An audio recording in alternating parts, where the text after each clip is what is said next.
नाजरीन, सच्ची पक्की बात के साथ अहमद मंसूर का सलाम। और आज की जो सबसे बड़ी खबर जिस पे सबकी नज़रें जमी हुई थी वो वज़ीर आला पंजाब चौधरी परवेज़ इलाही की तहरीक इंसाफ के सरबराह इमरान खान साहब के साथ मुलाकात थी, क्योंकि इससे ये मामलात आगे जुड़े हुए थे कि पंजाब में क्या होगा और खैबर पख्तूनख्वा में क्या होगा, क्योंकि इमरान खान ये ऐलान कर चुके हैं और अपनी पूरी सियासत इस चीज़ पर लेके आ चुके हैं कि वो इस निज़ाम से निकल रहे हैं, जो मौजूदा पार्लिमानी निज़ाम है, असम्बलियों से वो निकल रहे हैं, इस्तीफे दे रहे हैं, या कम अज़ कम जो उनकी सूबाई असम्बलियाँ हैं वो तहलील कर रहे हैं। तो उसमें सबसे जो अहम है वो पंजाब हुकूमत है। और इस मुलाकात के बाद जो हमारी सच्ची पक्की बात जो हमारे पास पहुंची है वो ये है कि परवेज़ इलाही साहब ने वहां जाकर, मुनस इलाही भी उनके साथ थे।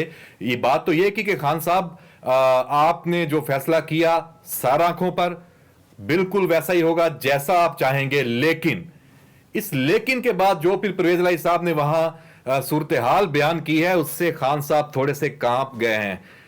खान साहब को उन्होंने बताया कि खान साहब, आप बनीगाला से निकल के पंजाब में यहां जमान पार्क में क्यों बैठे हैं?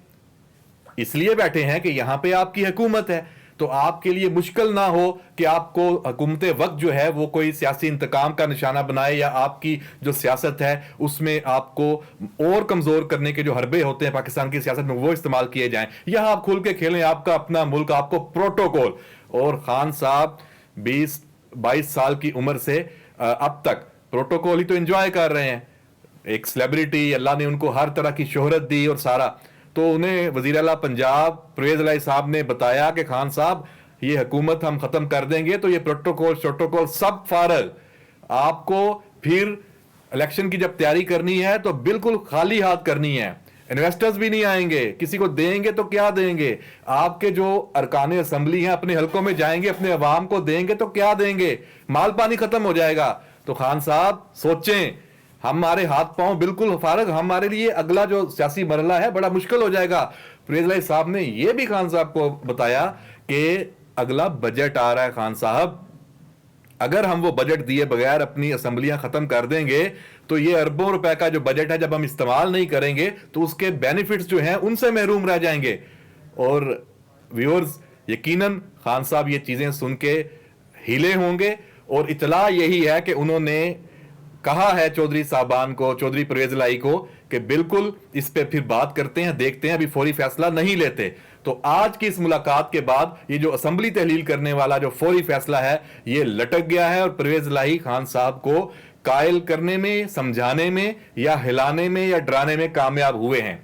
ये तो एक पहलू है। अगर खान साहब को उनके गिर्द एक खास जो हल्का अहबाब है जो सिर्फ टकराव की सियासत करवाना चाहता है, और अब तक खान साहब को यहां तक लेके आने में वो उसका बड़ा कलीदी किरदार है, अगर वो खान साहब को फिर दोबारा मजबूर कर देता है कि नहीं, जो मर्जी है, हमने इन हुकूमतों से निकलना है, देनी है कुर्बानी, देखा जाएगा जो होगा, तो फिर उसके बाद क्या होगा? उसके लिए भी सच्ची पक्की बात यह है कि जो परवेज़ इलाही साहब और आसिफ अली जरदारी के राब्ते बहाल हो चुके हैं।